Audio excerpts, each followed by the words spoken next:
سے press club جنگ میں ختم نبوت سیمینار کا انعقاد کیا، جو کہ تمام مکاتب فکر کا مشترکہ پروگرام ہے۔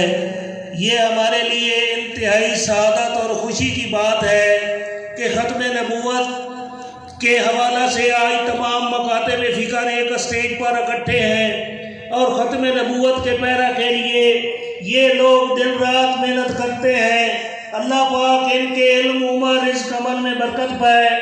میں جمعیت اساتذہ کی طرف سے نمائندگی کرتے ہوئے تمام مکاتب فکر کے علماء کرام کو ایک پیغام دینا چاہتا ہوں کہ آئیں جس طرح آج ہم اکٹھے ہوئے ہیں، اسی طرح ہم اپنے مدارس، سکول اور کالجوں میں ختم نبوت کے حوالہ سے سیمینار کرائیں، تاکہ ہماری نوجوان نسل جو موبائل اور دیگر سرگرمیوں میں مصروف ہوتی ہے، انہیں نبی پاک کی سیرت پر عمل کرنے کا موقع ملے اور ہماری نوجوان نسل گمراہی، بد چلنی اور بد اخلاقی سے بچ کر دیندار لوگ بن سکے۔ السلام علیکم ورحمۃ اللہ وبرکاتہ۔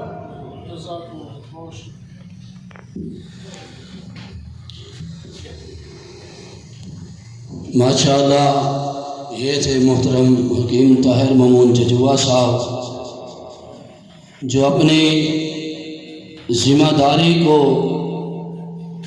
آپ کے سامنے پیش کر رہے تھے۔